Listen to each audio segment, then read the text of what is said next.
Assalamualaikum warahmatullahi wabarakatuh. Innal hamdalillah nahmaduhu wa nasta'inuhu wa nastaghfiruh wa na'udzu billahi min shururi anfusina wa sayyiati a'malina. Man yahdihillahu fala mudilla lahu wa man yudlil fala hadiyalah. Ashhadu an la ilaha illallah wahdahu la syarikalah wa ashhadu anna Muhammadan abduhu wa rasuluh sallallahu alaihi wa ala alihi wa sahbihi ajma'in wa man tabi'ahum bi ihsanin ila yaumiddin. Wa qala ta'ala fi kitabihil karim wa'bud rabbaka hatta ya'tiyakal yaqin. Al-ayah, amma ba'd. Hadirin wal hadirat, para bapak, para ibu, saudara-saudari sekalian yang semoga senantiasa mendapatkan rahmat dan hidayah dari Allah Subhanahu wa taala. Alhamdulillah, pada kesempatan kali ini kita masih mendapatkan rahmat dan hidayah tersebut, bahwa kita masih istiqomah di atas Islam, di atas iman, dan tetap sabar, tekun, telaten melaksanakan berbagai ibadah dan pendekatan diri kepada Allah Subhanahu wa taala. Memang semestinya kita harus tetap istiqomah untuk melakukan ibadah dan pendekatan diri kita kepada Allah Subhanahu wa taala, karena semakin lama kita semakin dekat dengan ajal kita, dengan pertemuan kita dengan Allah Subhanahu wa taala. Hadirin wal hadirat yang dimuliakan oleh Allah Subhanahu wa taala, kita hadir di masjid ini untuk bersama-sama beribadah kepada Allah Subhanahu wa taala, baik melakukan salat, zikir, doa, dan juga talabul ilmi yang akan kita mulai insyaallah. Untuk itu mari kita ikhlaskan niat kita karena Allah, dan mari kita selaraskan pelaksanaannya sesuai dengan petunjuk Rasulullah sallallahu alaihi wasallam. Salatnya, zikirnya, berdoanya, dan menuntut ilmu. Bagaimana menuntut ilmu itu sesuai dengan tuntunan dan adab-adab yang diajarkan oleh Rasulullah SAW.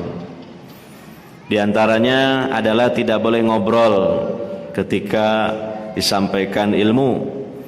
Ini adalah pelaksanaan menuntut ilmu yang sesuai dengan tuntunan dan adab dari Rasulullah sallallahu alaihi wasallam, sehingga kita akan mendapatkan hasil berupa nilai pahala, berupa bertambahnya iman, dan tentunya bertambahnya ilmu agama kita.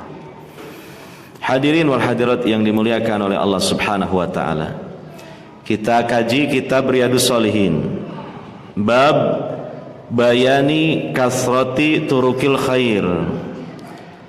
Penjelasan tentang begitu luasnya, begitu banyak, begitu beragamnya jalan-jalan kebaikan, lahan-lahan untuk kita bisa mendapatkan nilai-nilai pahala.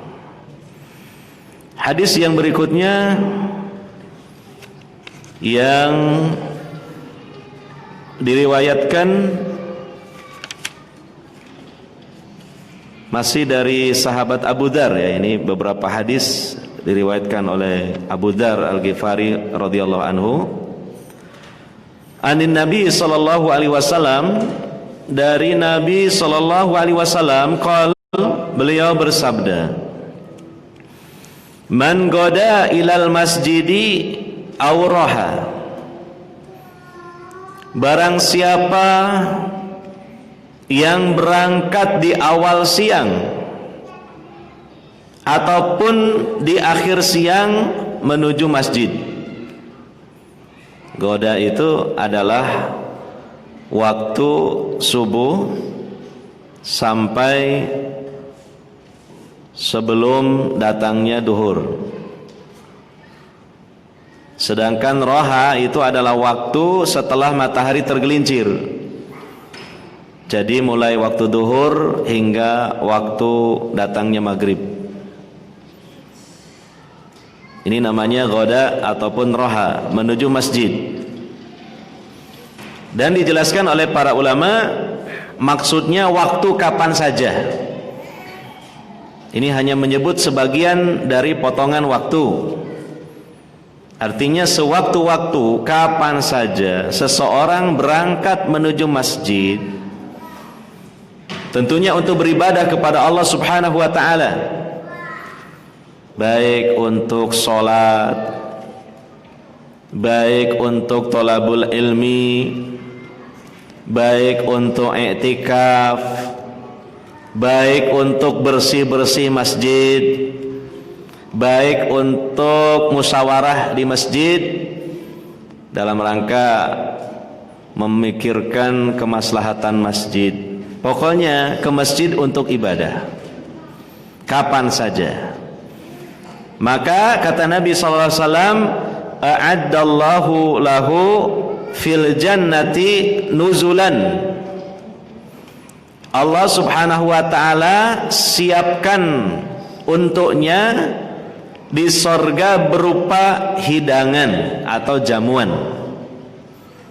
Diberi jamuan oleh Allah Subhanahu wa ta'ala. Pada hari kiamat nanti banyak jamuan yang diberikan di sorga untuk seseorang, karena seseorang itu sering datang ke masjid untuk ibadah kepada Allah Subhanahu wa ta'ala. Kullama goda auraha, setiap kali dia berangkat pagi ataupun sore, ataupun tentunya kapan saja ke masjid untuk beribadah kepada Allah Subhanahu wa ta'ala. Maka dapat disimpulkan, semakin sering seseorang mengunjungi masjid dalam rangka melakukan ibadah kepada Allah ta'ala, maka semakin banyak Allah menyiapkan untuknya hidangan atau jamuan di sorga nanti. Jadi seperti hadirin dan hadirat saudara-saudari sekalian, pada kesempatan malam hari ini mendatangi masjid ini contohnya, ini Allah siapkan hidangan jamuan di sorga nanti, ya. Kalau sekarang tidak kelihatan, karena nilai pahala yang Allah siapkan di akhirat itu gaib. Artinya sekarang tidak kelihatan, tapi pasti nanti ketika kita berada di alam akhirat, semua itu ada. Tidak Allah sia-siakan, tidak Allah abaikan.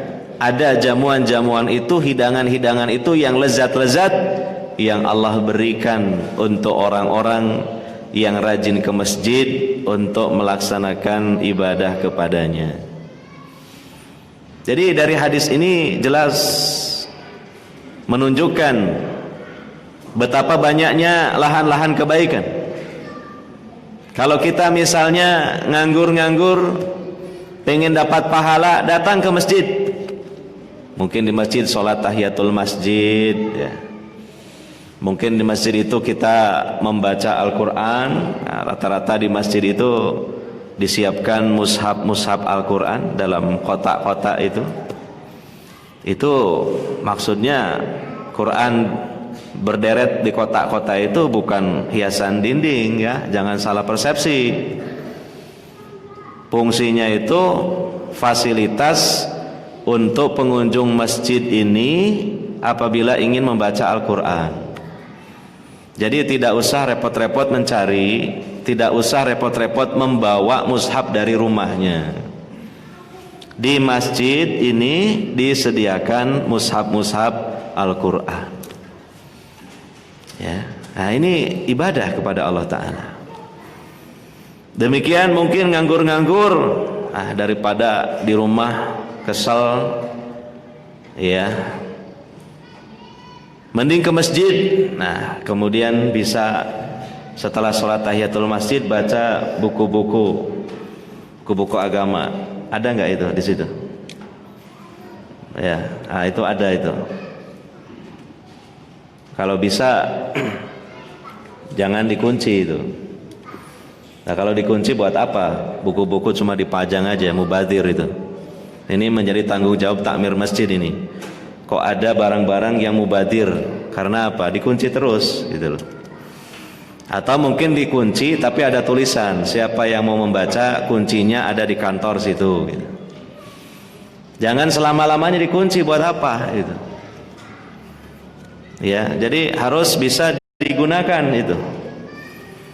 Nah, sehingga setiap kali ada orang yang menggunakan buku itu, maka yang memberi buku dapat pahala, yang menjaga dan merawatnya dari takmir dapat pahala. Jadi jangan memiliki pemikiran yang terbalik kalau jadi takmir. Dikunci aja, nanti kalau nggak dikunci khawatir rusak gitu. Dikunci terus malah nggak dapat pahala takmirnya. Tapi kalau dibuka, setiap kali orang membaca takmir dapat pahala. Karena takmir yang bertanggung jawab memelihara masjid seisinya, merawat segala fasilitasnya, setiap kali digunakan oleh hamba Allah untuk beribadah kepada Allah dapat pahalanya. Jadi harus seperti itu. Ya. Setiap orang ke masjid untuk ibadah kepada Allah Subhanahu wa taala, maka langsung Allah akan berikan jamuan. Jamuannya adalah di sorga, hidangan-hidangan yang istimewa, hidangan yang lezat di sorga, ya. Mungkin saja seseorang ketika masuk ke dalam sorga dia heran karena dia mendapati betapa banyaknya hidangan-hidangan yang lezat-lezat, yang beraneka ragam yang dihidangkan untuknya. Ternyata itu adalah hasil dari kunjungan-kunjungan dia ketika di dunianya yang sangat sering mengunjungi rumah Allah, mengunjungi masjid. Jadi kita tradisikan, kita biasakan, kita latih keluarga kita untuk cinta masjid, untuk sering mengunjungi masjid. Nah, kadang tidak sedikit di kalangan kita itu tidak melatih diri dan tidak melatih keluarganya untuk mengunjungi masjid, tapi mengunjungi tempat-tempat yang lain. Contohnya tempat-tempat hiburan. Contohnya apa? Mall gitu. Ya kita tidak melarang lah kalau untuk keperluan, tapi artinya dilatihnya hanya mengunjungi tempat-tempat yang sifatnya duniawi saja. Nah, padahal masjid adalah tempat terbaik di muka bumi ini. Masjid ini adalah rumah-rumah Allah di muka bumi ini.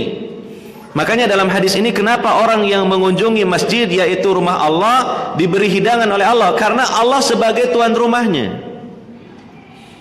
Dan orang yang mengunjungi itu adalah tamu Allah.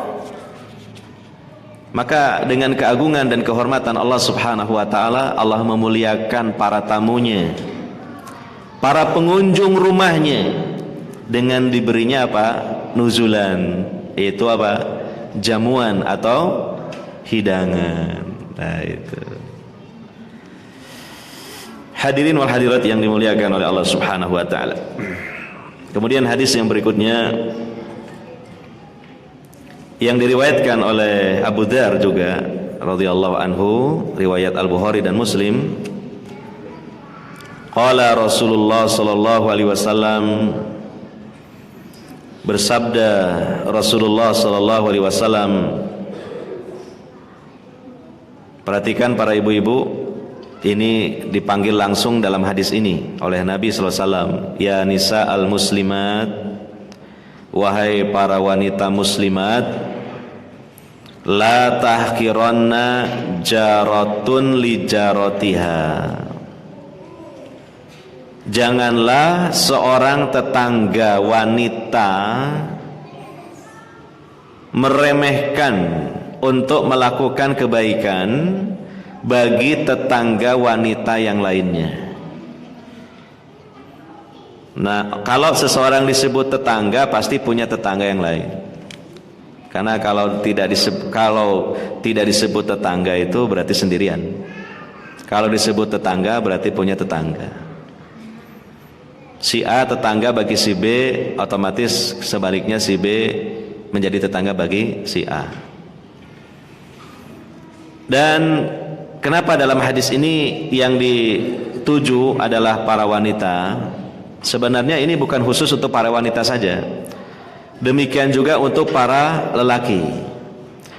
Tetapi konteksnya kenapa ini dipanggil para wanita? Karena konteksnya itu terkait dengan melakukan kebaikan berupa memberi masakan. Nah, yang sering masakkan wanita. Nabi mengatakan jangan seorang tetangga wanita meremehkan dalam berbuat baik kepada tetangga wanita yang lainnya, walau firsina syatin, walaupun sekedar dengan memberi kikilnya kambing. Kikil itu apa? Ya, daging yang sebenarnya nggak begitu enak, yang menempel di kakinya kambing, itu kan kikil. Ya, artinya walaupun sekedar memberi sesuatu yang tidak begitu istimewa, tapi ini menjadi kebaikan, menjadi bernilai pahala, dengan kemudian mau berbagi kepada tetangganya. Karena di sini unsur yang terpenting bukan masalah pemberiannya, tetapi memberi itu merupakan bentuk perhatian. Memberi ini merupakan bentuk kepedulian dan juga merupakan bentuk kasih sayang kepada sesama saudara muslim. Gitu. Ini adalah kebiasaan yang sangat baik. Bagaimana Nabi sallallahu alaihi wasallam mengajarkan kita untuk hidup bertetangga yang ideal. Maka di dalam hadis yang lain saja Nabi sallallahu alaihi wasallam mengatakan, sungguh aku diperintahkan untuk berbuat baik kepada tetangga, sehingga hampir-hampir saja aku menyangka ya tetangga itu mendapatkan warisan. Karena seringnya berpesan malaikat Jibril kepada Nabi SAW, menyampaikan pesan Allah Subhanahu wa Ta'ala untuk berbuat baik kepada tetangga, maka hampir-hampir saja disangka tetangga itu dapat warisan. Ini menunjukkan saking pentingnya untuk peduli dan memperhatikan tetangga. Ya. Dan kalau dicermati, ini adalah syariat yang sangat indah, sangat tepat sekali untuk kita ini memperhatikan tetangga. Kenapa? Karena apa? Kalau kita baik kepada tetangga, maka secara umumnya tetangga itu pun akan membalas kebaikan kita, akan berbalas budi gitu. Yang kedua, manusia yang paling dekat hidupnya dengan kita selain keluarga itu kan tetangga, ya kan? Ya, kalau kerabat, kalau saudara yang itu bukan tetangga, jauh dari rumah kita, maka mereka tidak mudah untuk memperhatikan kita karena jarak yang jauh. Ya. Kalau kita ini ada apa-apa, yang pertama-tama membantu atau memperhatikan kita siapa? Kalau bukan tetangga kita sendiri. Ya, umpamanya rumah kita itu kebakaran, coba. Yang pertama-tama nolong itu siapa? Gak mungkin saudaranya yang ada di luar pulau. Gak mungkin. Yang pertama-tama membantu untuk memadamkan api itu tetangga kita. Begitu tahu rumah tetangganya kebakaran, wah, spontan dia mencari ember, mencari timba, terus mungkin ada selang disambungkan ke keran airnya, maka dia tergopoh-gopoh spontan langsung membantu untuk memadamkan api tetangga.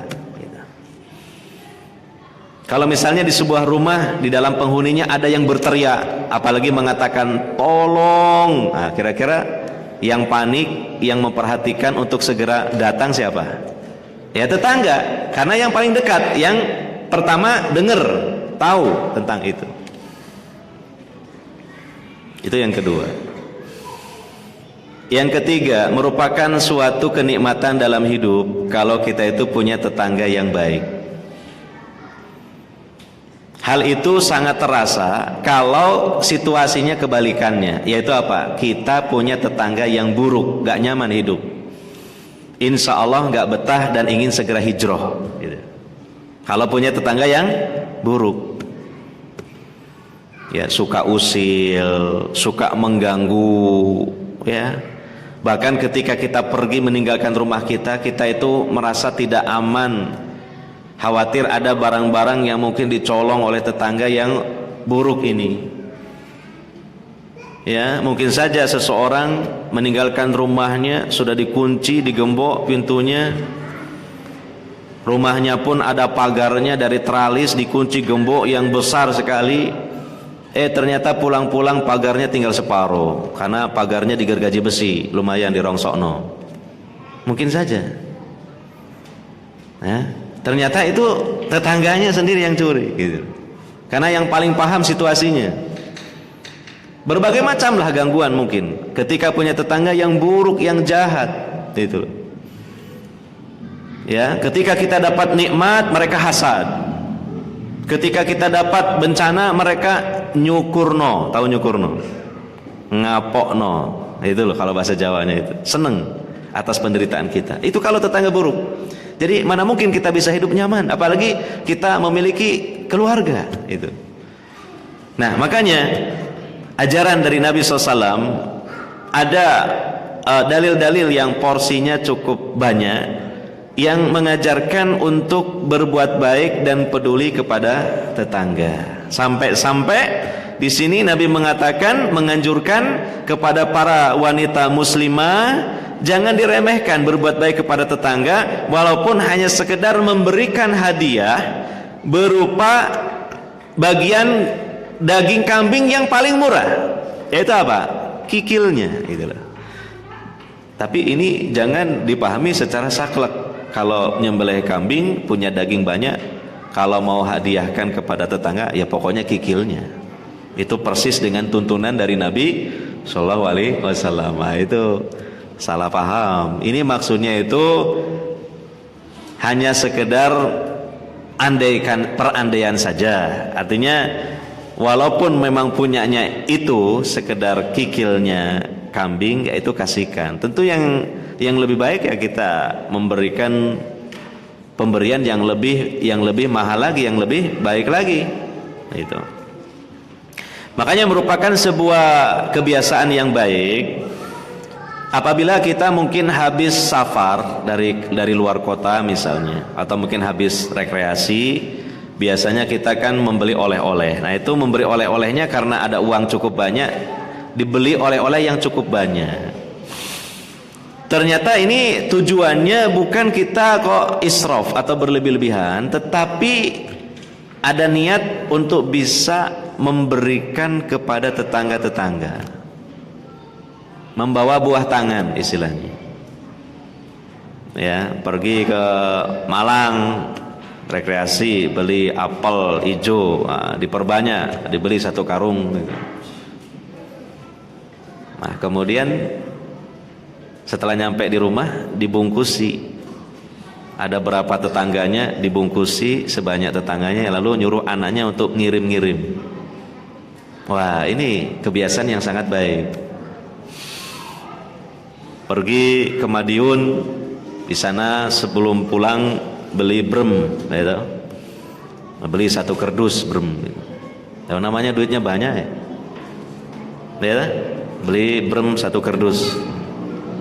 Nah, nyampe di rumah bagi-bagi ke tetangga. Pergi ke Pacet, nah, mau pulang beri telo madu. Ya toh, telo madu 1 karung. Nah, namanya uangnya banyak, 1 karung ya kecil gitu kan. Nah, nyampe rumah dibungkusi, dibagi-bagikan. Wah, ini tetangganya seneng. Nah, insya Allah tunggu saja nanti saatnya mereka akan melakukan pembalasan. Maksudnya apa? Membalas dengan kebaikan gitu loh. Karena merasa kita ini sering ngasih incip-incip atau ngasih oleh-oleh, mereka pun nanti akan insya Allah meniru itu. Bahkan mungkin paling tidak mereka merasa gak enak. Karena apa? Sering dikasih, ya, ingin membalas itu. Benar ternyata mereka pergi kemana gitu ya, bawa oleh-oleh, kita juga kecipratan dapat oleh-olehnya. Nah, ini adalah kehidupan bertetangga yang baik seperti ini ya, dengan memberi, suka memberikan hadiah itu loh. Bahkan di dalam hadis yang lain itu Nabi pernah mengatakan ya, idza tabakhta maraqatan, apabila kamu memasak kuah daging. Jadi memasak daging dengan ada kuahnya. Mungkin orang-orang jamaah Arab tahu istilahnya marok. Marok itu semacam gulai daging itu, marok itu. Ya. Mungkin di sini ada yang jualan, Pak Ajis buka depot, mungkin jualan marok gitu ya. Nah, itu marok. Jadi gulai daging. Kata Nabi, fa'aksir ma'aha, perbanyaklah kuahnya. Wa tu'ahid jiranaka, dan berilah hadiah kepada tetanggamu. Ya, ini juga jangan salah persepsi.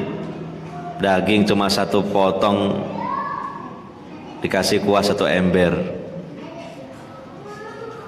Nanti biar bisa ngasih-ngasih ke tetangga, tetangganya beneran cuma dikasih kuahnya saja gitu. Wah, ya ini kadangkala ya tersinggung lah. Jadi ini maksudnya juga perumpamaan. Saking pentingnya memperhatikan tetangga, supaya tetangga itu enggak sekedar diiming-imingi baunya saja. Belai kambing, bikin sate, kipas, ya, asapnya pergi kemana-mana. Wah, tetangganya itu menghirup baunya. Enak erek, mangan sate, ya. Ternyata enggak dikasih sama sekali, cuma dikasih asapnya saja. Nah, itu. Nah, ini kita dilatih untuk mau peduli, walaupun lah kita memberi tidak seberapa sekedarnya, tetapi kan nilai kepedulian, nilai berbaginya itu yang diapresiasi di dalam Islam dan dianjurkan di dalam Islam. Nah, ini kita berusaha belajar untuk melatih diri seperti itu, ya.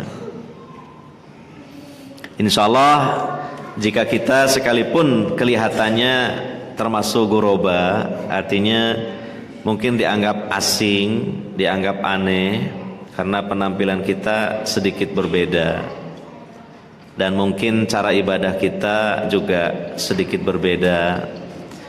Tetapi mungkin perbedaan-perbedaan itu tidak memicu adanya ketidakberkenanan di hati orang lain, karena tercover, karena tertutupi oleh akhlak kita yang baik, karena tertutupi oleh kepedulian kita, gitulah. Bahkan lambat laun mereka pun akhirnya akan tertarik dengan apa yang kita pegang ini. Jadi mulailah dengan akhlak, ya, sebagaimana dakwah Nabi Muhammad sallallahu alaihi wasallam, ya, dihiasi dengan akhlak yang terpuji, dihiasi dengan kepedulian yang tinggi kepada orang lain, begitu. Nah, jadi ini juga termasuk lahan kebaikan, ya. Hanya memberi sedikit saja mungkin hadiah untuk tetangga-tetangga kita, jangan dikira itu nilainya sangat besar di sisi Allah. Artinya Allah yang maha mensyukuri kebaikan hambanya itu akan mencatatnya menjadi sebuah kebaikan yang bernilai pahala. Hadis yang berikutnya riwayat Abu Dzar radhiyallahu anhu dari Nabi sallallahu alaihi wasallam, beliau mengatakan, al-imanu bid'un wa sab'una au bid'un wa sittuna syu'bah.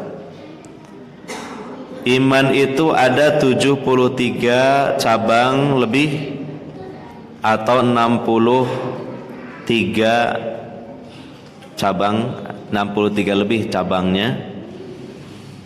Fa afdaluha qaulu la ilaha illallah. Yang paling afdal, yang paling utama adalah ucapan la ilaha illallah. Kalimat tauhid itu yang paling afdal. Sampai disebutkan dalam sebuah hadis bagaimana bobot kalimat tauhid la ilaha illallah ini akan terlihat pada hari kiamat. Ketika seorang hamba atau ada seorang hamba yang dihadapkan kepada Allah untuk dihisab amalnya, ternyata amal-amal keburukannya banyak sekali. Disebutkan dalam hadis itu tercatat dalam 99 lembaran amal itu buruk semua. Padahal satu lembar saja itu, catatan itu seluas mata memandang. Wah, jadi ini istilahnya rapot merah semua ini. Tetapi pada hari itu tidak ada yang didolimi. Allah mengadili manusia seadil-adilnya. La dzulmal yaum. Tidak ada pada hari ini, kata Allah, kedoliman. Ternyata orang ini ahli tauhid, ahli la ilaha illallah. Maka 99 catatan amal yang berisikan keburukan semua itu, iya, diletakkan pada salah satu daun timbangan. Kemudian didatangkanlah sebuah bitokoh. Bitokoh itu kartu. Kalau orang Jawa bilangnya kitiran, kartu. Di atas kartu itu tertera kalimat la ilaha illallah. Ayo, sampean sejak sekarang sudah harus persiapkan untuk punya kartu la ilaha illallah. Kalau kartu-kartu yang lain kan udah punya, ya. Kartu ATM punya, kartu KTP punya, kartu nikah punya dah, yang sudah nikah. Nah, kartu apa lagi? Banyak kartunya, Pak Angga. Pak Angga ini paling banyak kartunya. Pak Angga punya apa? Kartu kuning. Wah, ini pelanggaran. Banyak kartu, kartu KK, kartu akte kelahiran, kartu, banyak lah kartu itu, kartu tagihan rekening. Banyak kartunya.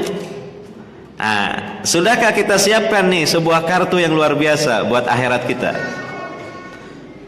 Ya, kartunya itu bertuliskan la ilaha illallah.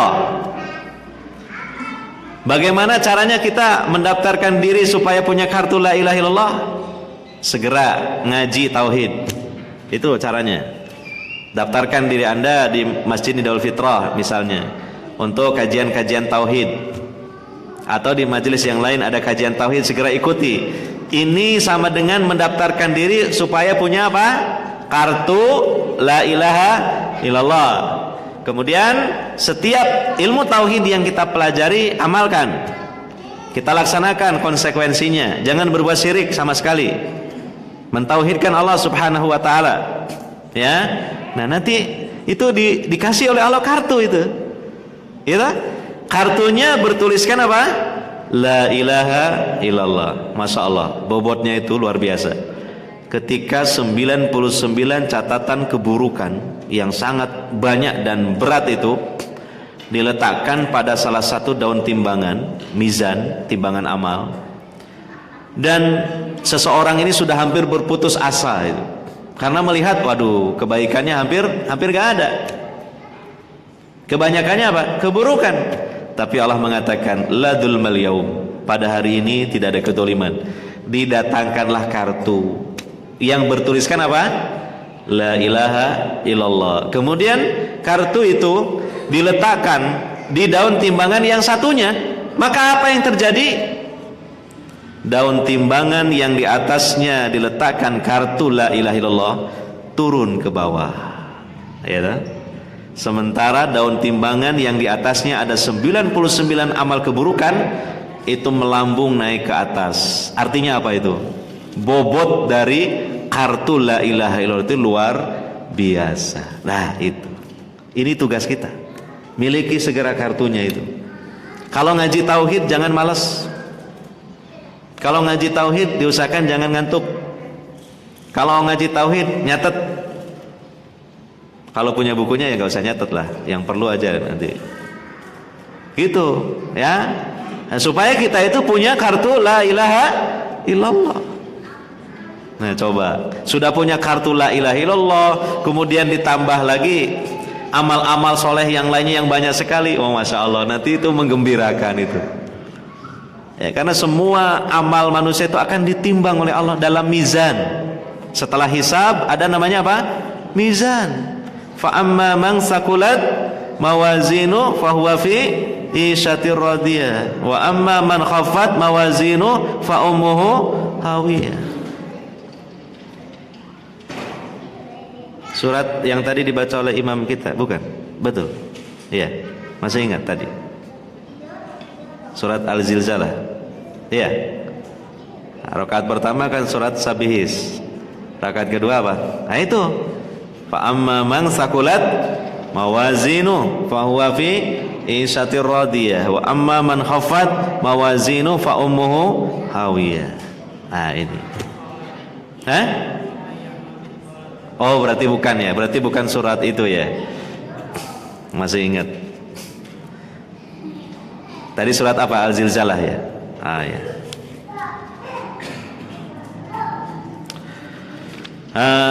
Hadirin wal hadirat yang dimuliakan oleh Allah Subhanahu wa taala. Kalimat la ilaha illallah ini yang paling utama dari seluruh cabang-cabang keimanan. Ya. Wa adnaha imatatul adza anit tariq, dan yang paling rendah adalah menyingkirkan gangguan dari jalan, dan itu sudah kita bahas di hadis-hadis sebelumnya. Wal haya syu'batun minal iman, malu itu merupakan cabang dari keimanan. Tapi malu di sini maksudnya malu kalau melakukan keburukan. Kalau malu melakukan kebaikan bukan cabang dari keimanan.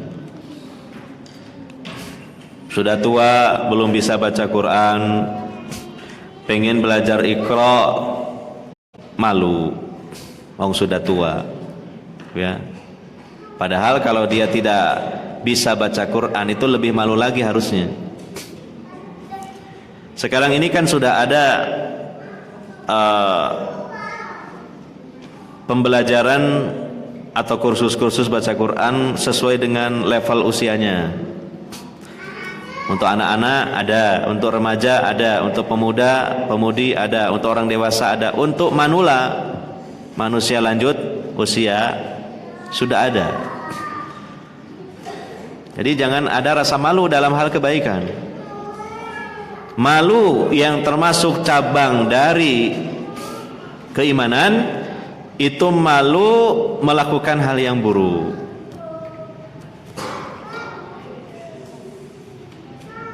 Seperti kisahnya Nabi Musa ketika sampai di Madian, lalu bertemu dengan dua orang wanita itu. Dalam satu riwayat itu putrinya Nabi Shu'aib, tapi riwayat yang lain merojehkan bukan Nabi Shu'aib. Dalam surah Al-Qasas bisa dibaca kisahnya. Karena Nabi Musa itu menolong si dua wanita ini untuk mengambil air dari sumur untuk memberikan kepada kambing-kambing mereka. Akhirnya si wanita ini pulanglah ke rumah orang tuanya menceritakan tentang pemuda yang baik hati itu, Nabi Musa. Iya, ternyata ayahnya pun memang membutuhkan seorang pekerja untuk menggembalakan kambing-kambing itu, yaitu seorang yang terpercaya lagi kuat. Ya, karena si orang tua ini sudah tua, makanya terpaksa yang menggembalakan kambing putri-putrinya. Maka akhirnya apa kisahnya itu? Si putri ini mendatangi lagi Nabi Musa dalam keadaan malu. Dia menutupi wajahnya.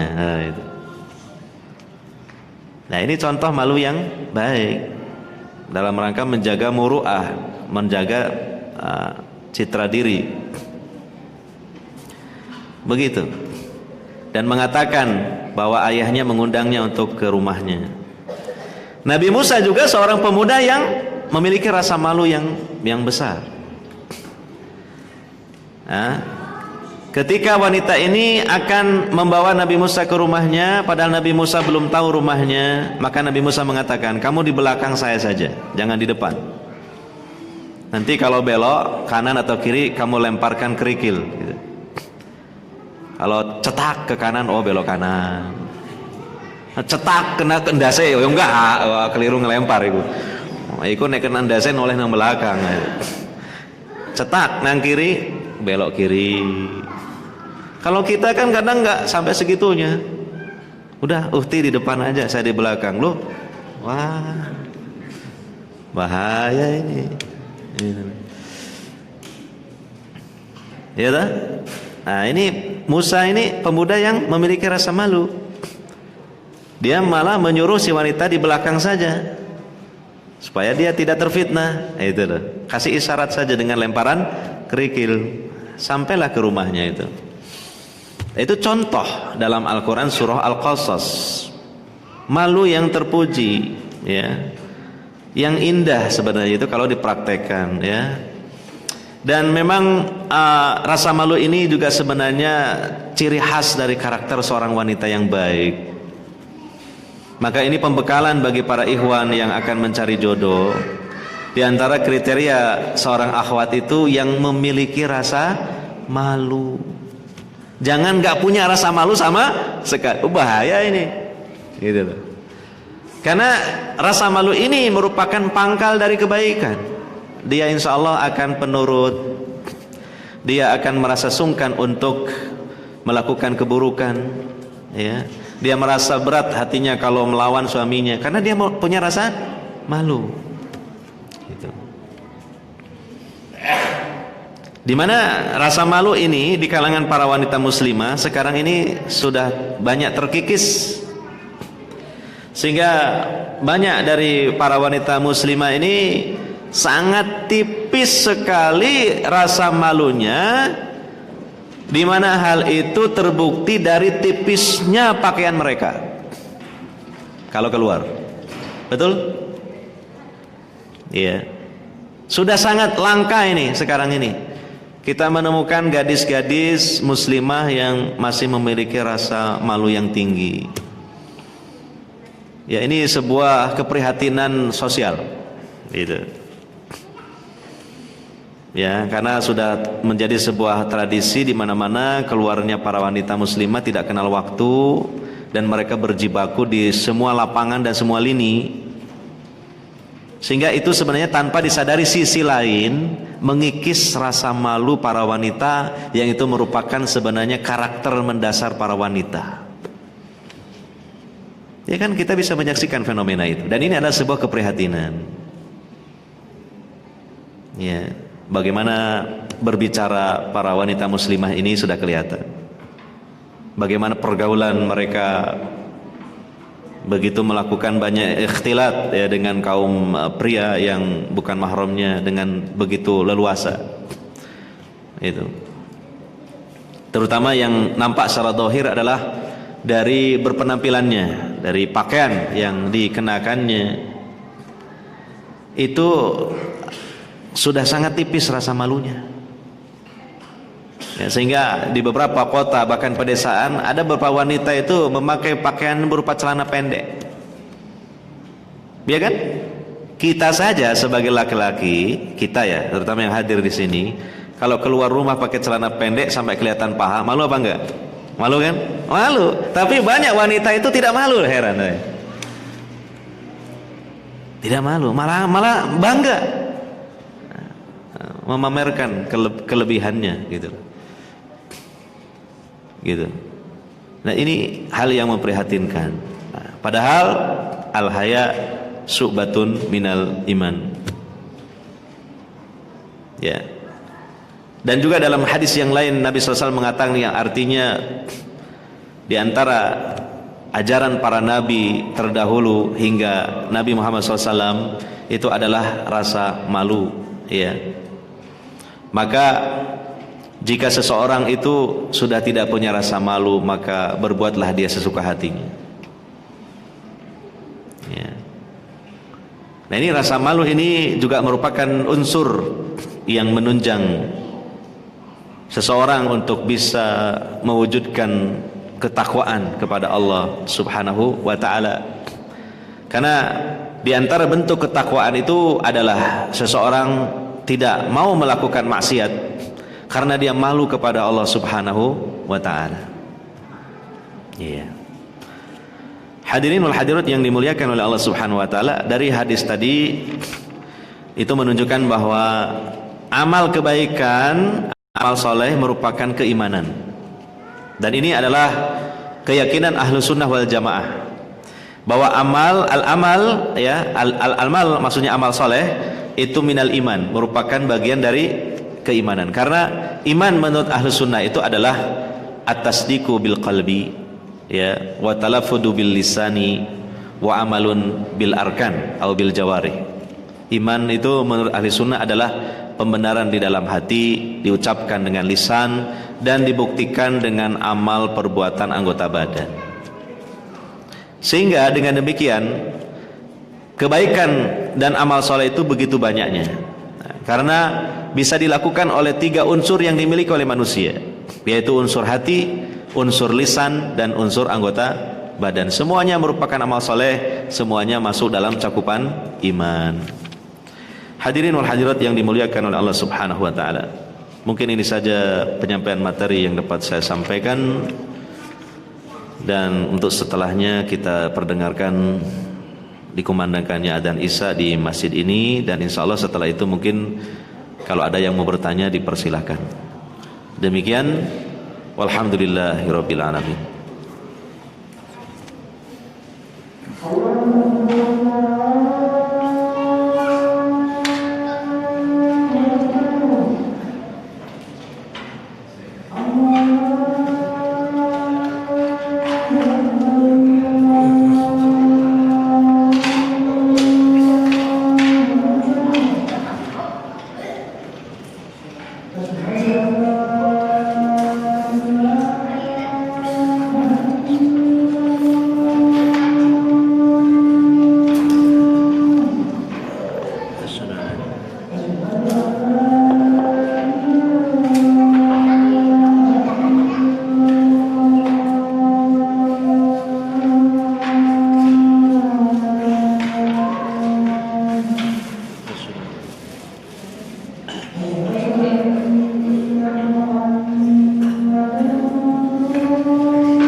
Alhamdulillahirabbil alamin wassalatu wassalamu ala imamil mursalin nabiyina Muhammadin wa ala alihi washabihi ajmain. Amma ba'd. Kalau ada pertanyaan silakan disampaikan.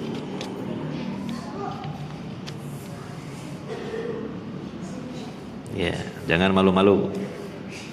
Ya, itu malunya bukan malu cabang dari iman.